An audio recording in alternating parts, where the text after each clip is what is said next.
Kung mahigit 70 na ang edad mo, mas mahalaga ang listahan ng grocery na ito kaysa sa reseta ng doktor. Ibubunyag ko ngayon kung paano bawasan ang panganib ng pancreatic cancer sa kalahati. Gusto kong simulan sa kwento ni Ginang Elena, isang 74 taong gulang na pasyente na bumisita sa aking klinika kamakailan. Siya ay isang huwarang pasyente. Nang madiagnose siya ng diabetes 20 taon na ang nakakaraan, uminom siya ng kanyang gamot ayon sa payo ng doktor, ni minsan ay hindi nakaligta. Ngunit sa nakalipas na isang taon, gaano man karami ang gamot na inumin niya, ang kanyang fasting blood sugar ay hindi bumaba sa 160. Nawalan siya ng lakas at nanlabo ang kanyang paningin. Nalungkot siya nang sabihin ng doktor na kailangan na niyang mag-insulin injection. Mahigpit niyang hinawakan ang aking kamay, humihikbi, at sinabing parang tapos na ang buhay niya. Talagang nasaktan ako. Sinabi ko kay Ginang Elena, Ginang, hindi niyo po kasalanan ito. Nag-strike lang po ang pancreas niyo. Mga kaibigan, ang pancreas lang ang tanging pabrika sa ating katawan na gumagawa ng insulin. Ngunit kapag matagal nang may diabetes, napapagod at nasisira ang mga makina sa paktoryang ito, at tumitigil na sila sa pagtatrabaho. Sa medical na terminolohiya, tinatawag itong exhaustion ng pancreatic beta cells. Ang mas nakakatakot na katotohanan ay ang mga taong matagal nang may diabetes ay 2 beses o higit pa ang posibilidad na magkaroon ng pancreatic cancer kaysa sa mga normal na tao. Ang pancreas ay tahimik, kaya hindi ito sumisigaw ng sakit hanggat hindi na talaga malapit sa kamatayan. Kaya dapat nating alagaan ang ating pancreas bago pa ito sumigaw. Ang solusyon na iminungkahi ko kay Ginang Elena ay nakakagulat na simple. Hindi ito tungkol sa pagbabago ng gamot, kundi sa pagbabago ng listahan ng grocery. Ang ating pancreas ay parang tao. Kung palagi nating pinapahirapan, gugustuhin itong tumakas. Ngunit kung bibigyan natin ito ng pampalakas na pagkain na gusto nito, muling gigising ito at magtatrabaho. Ang 10 pagkain na ibabahagi ko ngayon ay hindi mahal na ginseng. Ito ay mga karaniwang sangkap na makikita sa ating lokal na palengke o grocery. Ngunit ang mga simpleng sangkap na ito ang nagpagana muli sa pancreas ni Ginang Elena. 3 buwan pagkatapos, nang muli naming nagkita, ano kaya ang nangyari kay Ginang Elena? Nakakagulat, bumaba ang kanyang fasting blood sugar sa 100 la. Insulin injection. Hindi na niya kailangan. Masaya ako nang pumasok siya na maliwanag ang mukha. Sinabi ni Ginang Elena na ngayon lang niya nalaman na ang 10 pagkain sa hapagkainan ay mas malakas kaysa sa gamot na iniinom niya habang buhay. Ngayon, isa-isa kong ipapaliwanag sa inyo ang 10 pagkain na magpapagaling sa pancreas. Ipapakita ko sa inyo ang siyentipikong dahilan kung bakit binabawasan ng mga pagkain ito ang pamamaga ng pancreas at muling pinapatakbo ang insulin factory. Bukod dito, bibigyan ko kayo ng detalyadong paraan kung paano nyo ito maisasama sa inyong pang-araw-araw na pagkain, kaya manatili lang kayo sa channel. Simula sa sandaling ito, pananagutan ko ang kalusugan ng inyong pancreas. Panoorin ang video na ito hanggang dulo at subukan itong ipatupad. Kung excited ka sa nilalaman ng video, ay click lang ang like button sa ibaba ng screen. At simula ngayon, sa comment section, isulat ang salitang si pag-asa upang simulan ang isang malusob na hapagkainan para sa iyong katawan. Ang maliit mong desisyon ay ang unang hakbang tungo sa isang malusob na buhay. Ang sasabihin ko sa inyo ngayon ay hindi lang basta pagpapakilala ng masustansyang pagkain. Kung mahigit 70 na kayo, ito ay isang survival guide na kailangan niyong sundin ng mahigpit, tulad ng reseta mula sa doktor. Una, ibubunyag ko ang 5 mahalagang gamot na magpapabalik at magpapatatag sa ating pancreas, ang mahalagang makina sa ating katawan. Ang una, ang pampalakas na pagkain na dapat ninyong ilagay sa inyong hapagkainan tuwing umaga, ay ang gulay na dagat, seaweeds. Simula ngayon, uminom kayo ng 1 mangkok ng mainit na pinakuloang gulay na dagat tuwing umaga. Hindi na kailangan ng maraming karne. Magbabad lang ng 1 dakot ng gulay na dagat, lagyan ng kaunting toyo, at pakuluan. Ito ang unang ipinayo ko kay Ginang Elena, ang 74 taong gulang na pasyente. Bakit maganda ang gulay na dagat para sa pancreas? Ang gulay na dagat ay naglalaman ng isang malagkit at matalinong fiber na tinatawag na fucoidan. Tuwing kumakain tayo, walang tigil na naglalabas ng digestive enzymes ang ating pancreas upang tunawin ang pagkain. Ngunit habang tumatanda tayo, napapagod din ang pancreas at nahihirapang gumawa ng enzymes. Sa ganitong sitwasyon, kung kakain kayo ng gulay na dagat, tutulungan ng fucoidan ang healthy bacteria sa bituka upang gawin ang trabaho ng pancreas. Para sa pancreas, parang nagkaroon ito ng malakas na suporta, kaya nakakapahinga ito ng kaunti. Sinabi rin ni Ginang Elena na simula nang kumain siya ng pinakuloang gulay na dagat tuwing umaga, nawala ang pananakit ng tiyan niya at mas naging madali ang pagdumi. Ang magandang panunaw ay ang unang senyales na ang pancreas ay gumagaling ng walang labis na pagkapagod. Ang pangalawa ay ang broccoli, na tinatawag na berdeng hiyas ng hapagkainan. Kumain kayo ng isang plato ng broccoli tuwing tanghalian o hapunan. Mayroong mahalagang sikreto dito. Huwag kainin ng hilaw. Kailangan nyo itong steam sa kumukulong tubig sa loob ng 3 hanggang 4 na minuto lamang. Ang pagsunod sa oras ay mahalaga. Ang broccoli ay naglalaman ng isang napakalakas na antioxidant na tinatawag na sulforaphane. Ang ating pancreas ay napakahina sa free radicals o dumi sa ating katawan. Kapag na-stress tayo o kumakain ng mamantikang pagkain, inaatake ng duming ito ang pancreatic cells at nagdudulot ng pamamaga. Kapag lumala ito, nasisira ang pabrika na gumagawa ng insulin. Ang sulforaphane ay nagsisilbing matibay na pananggalang sa paligid ng pancreas. Kaya, kung patuloy ninyo itong kakainin, bababa ang pamamaga ng pancreas at muling babalik sa normal ang pabrika ng insulin. Bakit eksaktong 3 hanggang 4 na minuto? Dahil kung masyadong matagal lutuin, masisira ang mahalagang sangkap na ito, at kung hilaw naman ang kainin, hindi ito maayos na masisipsip ng ating katawan. Kung luto ng tama, mas mainam na masisipsip ng ating katawan ang sulforaphane. Ang pangatlo ay ang dilaw na luyang dilaw, turmeric. Maglagay kayo ng isang maliit na kutsarita sa inyong pagkain araw-araw. Ngunit kailangan niyong tandaan ang sikreto na ibibigay ko sa inyo. Kailangan niyong kainin ang luyang dilaw kasama ang paminta. Sanayin niyo ang sarili na maglagay ng 1 o 2 dash ng paminta sa lahat ng pagkain na may luyang dilaw. Ang curcumin sa luyang dilaw ay ang pinakamahusay sa paglaban sa pamamaga sa ating katawan. Direktang pinupuntahan nito ang maliliit na pamamaga sa pancreas at pinapakalma ito. Ngunit mayroon itong isang malaking disadvantage. Ang curcumin na ito ay talagang hindi gaanong masisipsip ng ating katawan. Kapag kinain ng ganoon lang, halos lahat ay lalabas sa katawan. Dito pumapasok ang paminta bilang tagapagligtas. Ang tsipiperin na sangkap sa paminta ay nagpapataas ng pagsipsip ng luyang dilaw ng hanggang 20 beses. Sinabi ko rin kay Ginang Elena na maglagay ng 1 kutsarang luyang dilaw na pulbos at paminta sa kanyang mga nilagang gulay o niluto. Sa ganitong paraan, makakakuha kayo ng mas magandang epekto kaysa sa mamahaling supplements. Ang pang-apat ay ang walnut na kakainin nyo bilang merienda araw-araw. 4 hanggang 5 piraso kada araw ay sapat na. Sa mga 1 o 3 kapag nagugutom kayo, kumain ng walnut sa halip na biskwit. Ang walnut ay mayaman sa bea, isang halaman-based na omega-3. Ang sangkap na ito ay nagpoprotekta sa mga beta cells, ang mga manggagawa sa pabrika na gumagawa ng insulin sa pancreas. Kapag tumatanda tayo, isa-isa silang bumabagsak. Ngunit kung kakain kayo ng walnut, muling babalik ang kanilang lakas at magtatrabaho sila ng masipag. Kung gayon, natural na magiging mas madali ang pagkontrol sa blood sugar.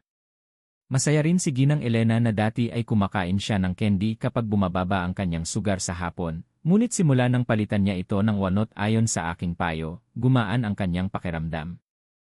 Ang ikalima ay ang repolyo, ang pampalakas na pagkain mula sa bukid. Kumain kayo ng 2 hanggang 3 dahon araw-araw, pwedeng balatan o bahagyang steam. Ang repolyo ay naglalaman ng isang napakahalagang sangkap na tinatawag na vitamin C. Ang sangkap na ito ay kilala sa pagpapatibay ng lining ng tiyan, at pareho ang epekto nito sa pancreas. Ang tiyan at pancreas ay magkapit-bahay, kaya kapag komportable ang tiyan, hindi na stress ang pancreas. Mahalaga, kinokontrol ng repolyo ang stomach acid, na tumutulong sa pancreas na hindi masyadong maglabas ng digestive enzymes. Ito ay parang isang mabuting pagkain na nagpapababa ng trabaho ng pancreas. Mga kaibigan, ang 5 pagkain na nabanggit ko ngayon ang magiging pinakamalakas na pundasyon para sa kalusugan ng inyong pancreas. Ang reseta na ibinigay ko kay Ginang Elena ay nagsimula sa mga simpleng pagkain na ito. Kung susundin niyo ito sa loob lamang ng 3 buwan, sasabihin sa inyo ng inyong blood sugar level ang sagot. Sigurado akong magiging malaking tulong ang video na ito sa inyo at sa inyong pamilya. Kung may kilala kayong nag-aalala tungkol sa diabetes o kalusugan ng pancreas, ibahagi ang video na ito ngayon din. Ang isang pag-click ninyo sa share ay maaaring maging bagong pag-asa sa buhay ng isang tao. Okay, kalahati na tayo. Napakahalaga rin ang natitirang 5 pagkain, kaya manatiling nakatutok hanggang dulo. Kung ang 5 nabanggit kanina ay ang pagpapalakas ng pangunahing kalusugan ng pancreas, ang mga susunod na ibabahagi ko ay ang mga pangunahing sandata na magpapalaki ng kakayahan ng pancreas at magpapabalik sa nanamlay na apoy ng insulin. Pang-6, ang pagkain na lubos kong inirekomenda ay itim na mani, black beans. Sa isang linggo, kumain kayo ng kanin na may itim na mani ng hindi bababa sa 3 beses sa halip na puting kanin. Ibabad ang mani sa tubig ng sapat na tagal, pagkatapos ay isama ang isang dakot sa pagluluto ng kanin. Dati, si Ginang Elena, 74, ay puting kanin lang ang kinakain dahil sa hirap ng panunaw, ngunit matapos kong sabihin sa kanya ang sikreto ng itim na mani, naging fan siya ng kanin na may mani. Ang balat ng itim na mani ay naglalaman ng isang lilang magic ingredient na tinatawag na anthocyanin. Ang sangkap na ito ay isang napakalakas na antioxidant na pumipigil sa pagtanda ng ating katawan. Kapag ang pancreatic cells ay inaatake ng free radicals, ang masasamang dumi sa ating katawan, ang anthocyanin ay nagsisilbing pananggalang upang protektahan ang bawat cell. Bukod pa rito, ang itim na mani ay puno ng kalidad na protina. Ang protina ang pinakamahalagang sangkap na kailangan ng pancreas upang makagawa ng insulin. Kaya natural lamang na mas masigla ang trabaho ng pancreas dahil sa maraming magandang sangkap na pumapasok. Ang lahat ng uri ng itim na mani, maging ang soybeans o regular na black beans, ay maganda, kaya siguraduhing maglagay ng isang sako ng itim na mani sa tabi ng iyong bigas ngayon. Pang-7, ang spinach na puno ng berdeng enerhiya ng buhay. Sa isang linggo, ilagay ang nilagang spinach sa inyong hapagkainan ng mga 4 na beses. Ngunit mayroong isang mahalagang babala na hindi dapat kalimutan. Huwag na huwag kainin ng hilaw ang spinach. Kailangan nyo itong bahagyang ilaga sa kumukulong tubig na may kaunting asin sa loob ng halos 1 minuto at pagkatapos ay haluan. Bakit maganda ang spinach para sa pancreas? Ang spinach ay mayaman sa magnesium. Ang magnesium na ito ay isang pangunahing sangkap na nagpapataas ng insulin sensitivity sa ating katawan. Sa madaling salita, tumutulong ito upang maayos na makontrol ang blood sugar sa kaunting insulin lamang. Dahil ginagawa nitong posible para sa pancreas na magtrabaho ng 5 beses lang sa halip na 10 beses, wala nang mas mahalagang pagkain para sa pancreas. Marami ang nagtatanong kung bakit kailangan itong ilaga. Ang spinach ay naglalaman ng E-oxalate, na maaaring magdulot ng bato sa bato kung kinain ng hilaw, ngunit kung ilalaga lang sa tubig, halos lahat ng sangkap na ito ay mawawala. Itapon ang pinaglagaan at masayang kainin ang masustansyang spinach. Pang-8, ang isdang sardinas, ang kayamanan ng dagat. Sa isang linggo, magluto kayo ng 1 piraso ng inihaw na isdang sardinas ng 2 beses. Huwag iprito sa mantika, mas mainam na ihawin ito sa oven o sa kawali hanggang sa maging kulay golden. Ang isdang sardinas ay mayaman sa omega-3 fatty acids, na kilala ninyong lahat. Ang langis ng isda ay nagsisilbing tagalinis na direktang nagpapababa ng chronic inflammation sa pancreas. Ang langis mula sa nuts tulad ng walnut ay maganda rin, ngunit ang langis ng isda ay nagpapalambot sa mga insulin receptors ng ating katawan na tumutulong sa pagpasok ng asukal sa dugo sa mga cells. Sinabi ko rin kay Ginang Elena na maglaan ng araw ng sardinas ng 2 beses sa isang linggo, at tuwang-tuwa siya nang sabihin niya na gumanda ang kanyang kulay ng balat. Ngunit tandaan, huwag lagyan ng masyadong maraming asin kapag nagluluto at pumili ng sariwang isda. Pang-9, ang kamatis na puno ng enerhiya ng pulang araw. Kumain kayo ng 1 piraso ng kamatis araw-araw. Kung cherry tomatoes, mga 10 piraso ay sapat na. Masarap kainin ang kamatis ng ganoon lang, ngunit kung bahagyang igisa sa olive oil o lutuin, nagiging superfood ito. Ang lycopene, ang sangkap na nagbibigay ng pulang kulay sa kamatis, ay may napakagaling na epekto sa pagpigil sa pancreatic cancer, ayon sa maraming pag-aaral. Nakakatuwa, kapag ininit, ang dami ng lycopene na masisipsip ng ating katawan ay tumataas ng higit sa 3 beses. Dahil pinoprotektahan nito ang pancreatic cells at pinipigilan ang pagbuo ng mutated cells, ang kamatis ay hindi lang opsyon kundi isang kinakailangan kung seryoso kayo sa kalusugan ng pankreas. Si Ginang Elena ay kumakain ng kamatis na niluto kasama ang itlog tuwing umaga, at nasisiyahan siyang sinasabi na masarap ito at pinakamahusay para sa pankreas. Pang-10, ang cherry, isang prutas na parang regalo para sa mga diabetic. Nakakatakot kumain ng prutas kapag may diabetes. Ngunit ang cherry ay ligtas na kainin. 10 hanggang 15 piraso kada araw ay sapat na. Ang cherry, nakabilang sa mga prutas na may pinakamababang glycemic index, ay hindi nagpapataas ng asukal sa dugo ng biglaan kapag kinain.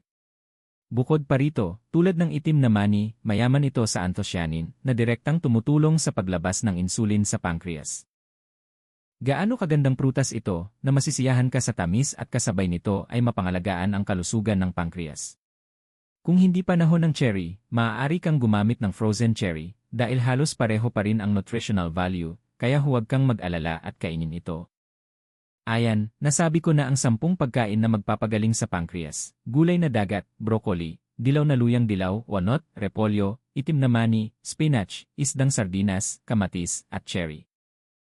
Sa sandaling dumating ang mga pagkain ito sa inyong hapagkainan, handa nang muling mabuhay ang inyong pancreas. Kung talagang naging kapaki-pakinabang ang impormasyon na ibinahagi ko ngayon, siguraduhin niyong i-click ang subscribe button at notification bell.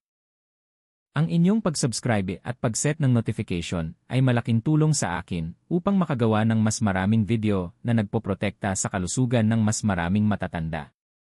Hanggang sa araw na maiparating ko ang aking sinseridad sa inyo at maging malusog kayong lahat, hindi ako titigil. Okay, sapat na ang teorya, ngayon ang pinakamahalaga ay ang pagpapatupad. Ibubunyag ko ngayon ng detalyado ang mahiwagang schedule kung paano talaga niluluto ni Ginang Elena, 74, ang kanyang pagkain at kung paano siya nagpapalipas ng araw. Subukan niyo rin ang schedule na ito sa loob ng 100 araw simula bukas. Madarama ninyo ang pagbabago sa inyong katawan. Alas negatibo 7 ng umaga. Pagkagising, uminom ng 1 basong maligamgam na tubig para magising ang katawan. Pagkatapos, magluto ng gulay na dagat, ang unang regalo para sa pancreas. Magbabad ng 1 dakot ng gulay na dagat, lagyan ng kaunting toyo at kaunting tokwa. Idagdag din ang nilagang spinach na inihanda kagabi. Ang kanin, syempre, ay itim na mani na may maraming itim na mani. Sa ganitong paraan, magsisimula ang pancreas ng araw ng masaya. Tatagal lang ng 20 minuto ang paghahanda, kaya huwag niyong palagpasin dahil sa katamaran. Alas negatibo 12 ng tanghali. 2 beses sa isang linggo, kumain ng 1 piraso ng inihaw na isdang sardinas. Sa mga araw na walang isdang sardinas, punan ng protina sa pamamagitan ng pagpili ng manok na may kaunting taba. Tandaan ang broccoli na pinagdiinan ko. Iset ang timer sa 4 na minuto at ilagay ito ng tama. Kumain din ng 2 hanggang 3 dahon ng repolyo, pwedeng balatan o bahagyang ilaga. Para sa dessert, kumain ng 1 kamatis, perpekto ito. Ang paggisa ng kamatis na may itlog at gawin itong ulam ay isa ring napakagandang paraan. Alas negatibo 3 ng hapon. Panahon na para sa merienda. Ito ang krisis. Marahil ay naiisip nyo ang instant coffee o biskwit, ngunit pigilan nyo ang sarili at ilabas ang 4 na walnut at 10 cherry na inihanda nyo. Ito ang pinakamahusay na merienda na nagpapagaling sa pancreas. Dito, mayroon akong isang mahalagang babala na mahigpit kong ipinaalala kay Ginang Elena. Ang nuts ay may mataas na fat content, kaya kung kinain ng walang laman ng tiyan, maaari itong magdulot ng pananakit ng tiyan. Mas mainam na kainin ito pagkatapos ng mga 2 oras mula sa pagkain kapag nagugutom na. Alas negatibo 6 ng gabi. Ngayon na ang oras para gamitin ang dilaw na luyang dilaw. Maglagay ng 1 kutsarita ng dilaw na luyang dilaw na pulbos sa nilagang gulay o sabaw. At may hindi dapat kalimutan, di ba? Paminta.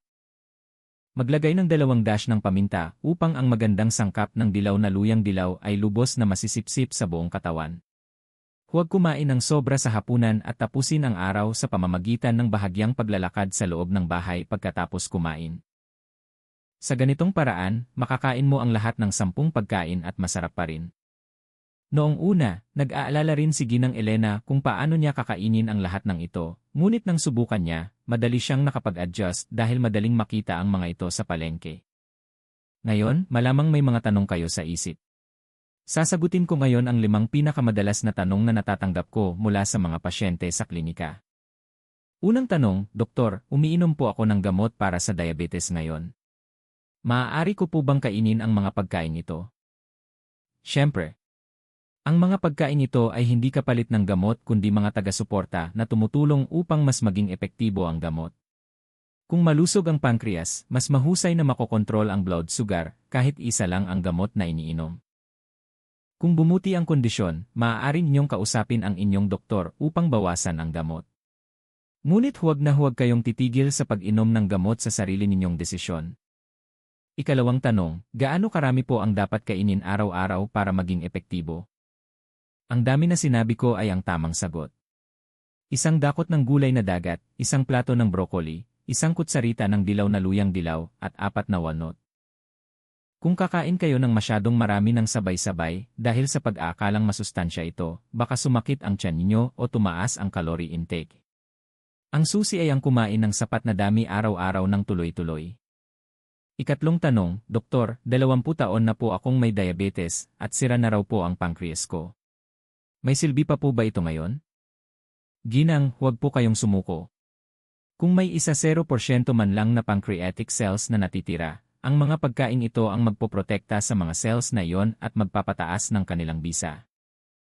Hindi nyo man maaaring makagawa ng bagong pancreas, ngunit mapapakinabangan nyo ang natitirang function hanggang sa maximum. Nakanegatibo 20 taon na rin si Ginang Elena, ngunit nagtagumpay pa rin siya. Ika-4 na tanong, hindi po ba ito magastos kung bibilhin lahat? Hindi po. Kung pupunta kayo sa palengke, ang isang pakete ng gulay na dagat, isang ulo ng broccoli, at isang bote ng dilaw na luyang dilaw na pulbos ay hindi aabot sa 200 piso. Sa halaga ng isang mamahaling ginseng o isang hindi kilalang supplement, makakakain kayo ng 10 pagkain ito sa loob ng isang buwan. Ito ang pinakamurang paraan upang makatipid sa gastusin sa ospital. Ika-5 tanong, may allergy po ako sa isda, kaya hindi ko po makain ang isdang sardinas. Ano po ang gagawin ko? Huwag po kayong mag-alala. Sa halip na isdang sardinas, kumain kayo ng 1 kutsara ng langis ng lino, flaxseed oil. Kung maglalagay kayo ng maraming langis ng lino sa nilagang gulay o ihahalo sa kanin, makakakuha kayo ng nutrisyon na hindi nalalayo sa omega-3 ng isdang sardinas. Mga kaibigan, ipapatupad ninyo ang routine na ibinahagi ko, di ba? Iwanan lang ninyo ang salitang igagawin sa comment section upang ipahiwatig ang inyong determinasyon na simulan ito bukas. O, okay din kung numero 1 lang ang ilagay nyo. Kung magbibigayan kayo ng suporta at pagpapalakas ng loob sa isa't isa sa comments, mas magiging madali ito kaysa kung mag-isa kayo. Patuloy kong susuportahan ang inyong malusog na pagbabago. Mga kaibigan, ngayon ay napag-usapan natin ang himala ng hapagkainan na nagpapagaling sa pancreas. Lahat kayo na nakasama ko hanggang dito ay karapat-dapat ng gumaling. Bilang panghuli, sana ay isapuso ninyo ang mahalagang payo na ito. Malinaw pa rin sa aking isip ang maliwanag na mukha ni Ginang Elena, 74, nang muling buksan ang pintuan ng aking klinika pagkalipas ng 6 na buwan. Nawala na ang dating mahina at malungkot niyang mukha, at ang kanyang mga mata ay puno ng sigla, at ang kanyang paglalakad ay matapang na parang tigre. Hawak niya ang aking kamay at sinabi, akala ko habang buhay kong kaaway ang diabetes, ngunit nang baguhin ko ang aking hapagkainan, parang bumalik ang tagsibol sa aking buhay.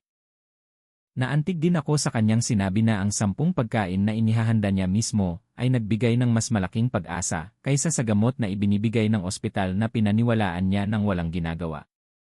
Baliktanawin natin ang 10 pagkain na natutunan natin ngayon. Mayroon tayong gulay na dagat at spinach na nagpapagising sa umaga at kanin na may itim na mani. Sa tanghalian at hapunan, tandaan ang broccoli at repolyo at ang perpektong tambalan ng dilaw na luyang dilaw at paminta. 2 beses sa isang linggo, ihawin ang isdang sardinas at kumain ng 1 lutong kamatis araw-araw. At kapag nagugutom, sa halip na candy, kumain ng walnut at cherry. Iyan lang ang kailangan niyong gawin. Mukha itong komplikado, ngunit kapag sinubukan nyo sa loob lamang ng 1 linggo, madali ninyo itong masasanay. Mayroon akong isang katotohanan na natutunan sa loob ng mahigit 20 taon kong pagiging doktor. Ang ating katawan ay tapat na sumasagot sa dami ng pagsisikap na inilalagay natin. Bagaman tahimik ang pancreas, kung bibigyan natin ito ng masustansyang pagkain at aalagaan, tahimik itong babalik ang lakas at muling magsisimulang gumawa ng insulin. Si Ginang Elena ay hindi nagtagumpay dahil sa isang espesyal na talento. Hindi lang niya itinigil ang maliit na pagpapatupad ng pagbababad ng gulay na dagat at paglalaga nito sa loob ng 4 na minuto tuwing umaga.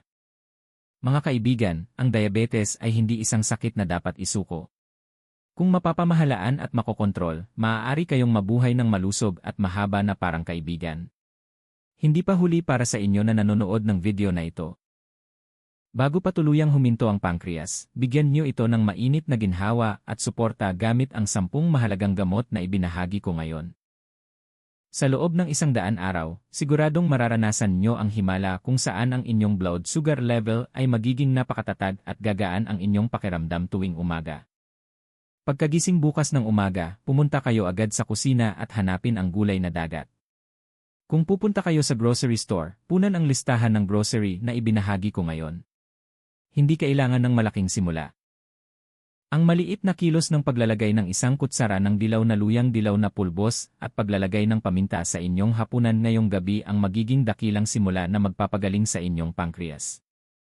Patuloy akong magbibigay ng mahalagang impormasyon upang mapanatili ninyo ang inyong kalusugan sa bahay nang hindi na kailangan pang pumunta sa ospital. Taos-puso akong umaasa na ang video na ito ay magiging isang maliit na ilaw sa inyong buhay. Maraming salamat sa inyong pakikinig.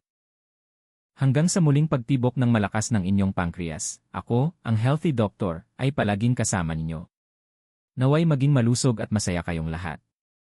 Magkita-kita tayo sa susunod na mas kapaki-pakinabang at mayaman na impormasyon sa kalusugan.